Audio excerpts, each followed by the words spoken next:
All right, everyone. I guess it's time to bring back my political podcast for this 2014 year, and I'm excited to get it back up and running again. So, this will be the first broadcast of the year 2014.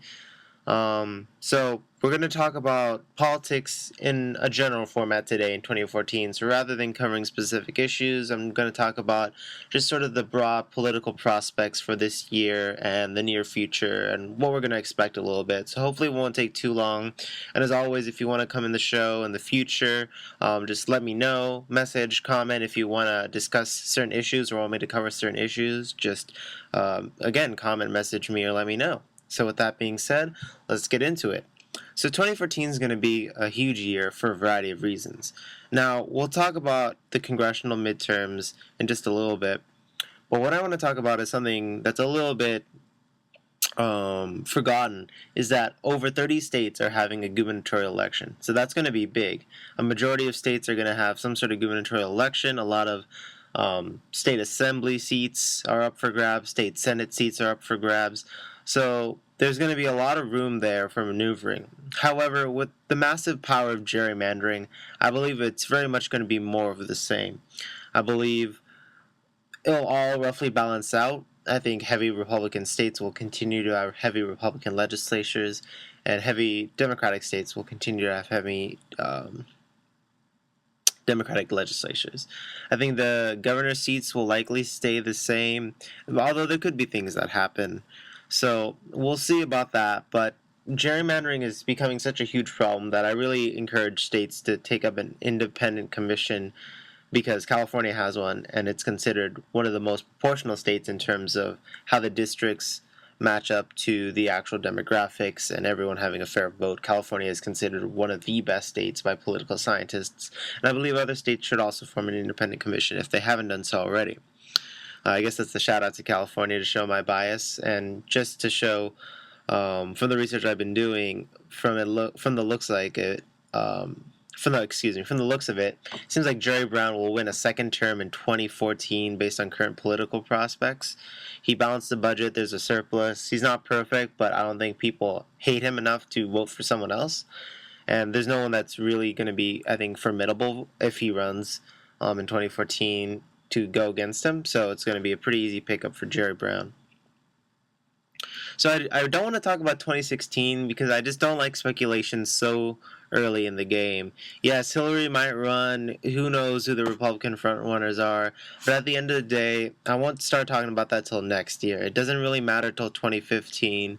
At least, and even in 2015, it doesn't matter till the tail end of 2015, because that's when we should start talking about it. Otherwise, you're just wasting so much resources talking about speculation.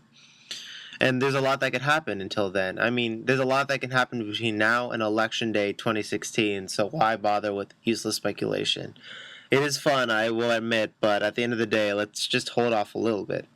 So with the midterms, I think we're going to see a lot of the same. With gerrymandering, a lot of it is going to stay the same. So I'm guessing that the Democrats might pick up a couple seats in the House, but it's still going to remain under Republican control. I think Democrats are still going to hold the Senate, but it'll be a slight lead, maybe only by one or a few seats. So I think it's going to be the same. It's going to be a just barely controlled, democratically uh, controlled Senate, and I think it's still going to be a Republican House. The Democrats might pick up a couple seats, but that's about all I see happening. But the real thing that I'm optimistic about, and even though all of this sounds cynical, same old, with both Democrats and Republicans being influenced by money and politics, doing these same old policies, I am a little bit optimistic about just the future in general in this year, because I feel like for the first time people are sort of coming around and realizing what's going on. A majority of people are in favor of universal background checks, and a majority of people want to increase the minimum wage and tie it to inflation. A majority of people want to get money out of politics, at least in some fashion. And a majority of a majority of people want to close the revolving door. So what we see, and another thing, a majority of people want gay marriage, and a majority of people now want marijuana legalization. So I think on the issues that matter, the people are finally coming around to it. And the next step is to exert pressure on the politicians for them to act, which is, of course, the hardest part with money in politics. But before, it was even harder when even the people were a little bit misinformed or weren't sure where they stood on the issues.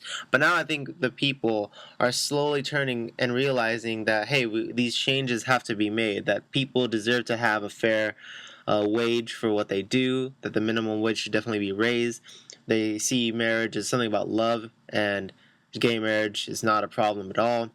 They see that in Colorado and Washington, the two states in the Super Bowl, that legalizing marijuana has actually led to economic benefits, it's led to some medical benefits, and overall the economy isn't suffering, or even the states aren't suffering, and that people are able to get the help they need, and marijuana compared to other drugs has a lot less severity, especially when compared to those similar legal drugs of tobacco and alcohol. Tobacco and alcohol each year kill more people than marijuana, yet they're completely legal, yet marijuana is not. So I think people are starting to realize this. I think people are also seeing how income inequality is a problem. And I want to address this real quick. And this will probably be one of my last points. Again, this is going to be a pretty quick podcast. But regarding income inequality, I think there's a notion by some conservatives that income inequality means that there's simply rich and poor people. Well, of course, there's always going to be richer and poor people in a country, and that inherently isn't the problem. But they're strawmanning the issue. The issue is that at a certain point, when the rich hold all the wealth, when the top 1% have more wealth than more than 50% of the country, or I forget the exact proportions, but when the the heirs of Walmart have more wealth combined than 50 million Americans, which equates to about roughly 1/6 of the U.S. public. That's just ridiculous. And it's not just a moral issue, it's also bad economics. Because when you have all that wealth concentrated, that's less money that's going to go towards demand. Because when the average middle class or poor individual has money, they have a higher marginal propensity to consume. And so they're more likely to use that money to go into the economy. Whereas a lot of rich people have offshore accounts or just save that money, but in often ways that can't get taxed. So as a result, the money doesn't flow through the economy.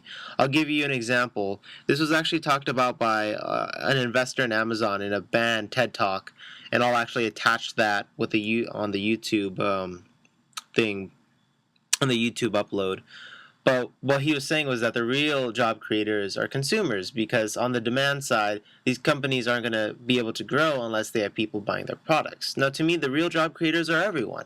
The government can create jobs like policemen and firemen and various government officials. Private businesses, both small and big, create jobs, but then the American public also creates jobs. So I hate this notion that the rich are the job creators, when in reality it's a little bit of everyone. But unfortunately, only the rich get to reap those benefits when small businesses and poor and middle class people are suffering. And so income inequality is a simple problem that can be addressed by simply reforming the tax code to eliminate these the deductions and loopholes for these big, both high wealth individuals and high wealth businesses, by changing the NFL from no longer being a nonprofit status. Because I love the NFL, I like watching football, but unfortunately, I think we can all agree that they are not a nonprofit organization.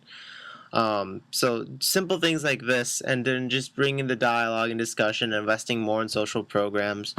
I think that's the key on reducing income inequality. There's always going to be some income inequality, but the truth is, you have we haven't seen levels this bad. There has to be a proportional amount.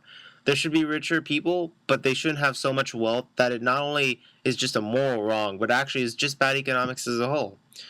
So at the end of the day, I think that the people are slowly turning around, and slowly we can exert pressure, and hopefully when 2016 comes around, we can really vote on these issues, and people might even vote on some initiatives in 2014 to help get more things passed, like legalizing marijuana, legalizing gay marriage, etc. So overall, even though a lot of 2014 will be the same old politics, I'm just really optimistic as opposed to last year, now that people are starting to come around on these issues. And so hopefully things will work out. So if you want to have issues covered on this podcast, or if you even want to come on this podcast, just let me know. Message, comment me, whatever. If you think your friend might be interested, let them know. So this is me, Alex Patel, covering the general prospects for 2014. I hope you enjoyed it. It was pretty basic.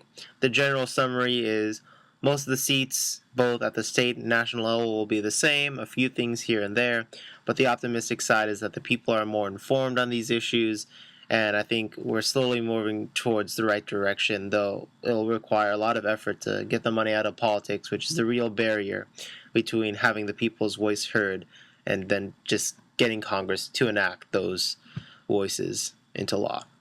All right, with that being said, I think that's it. Thanks for listening.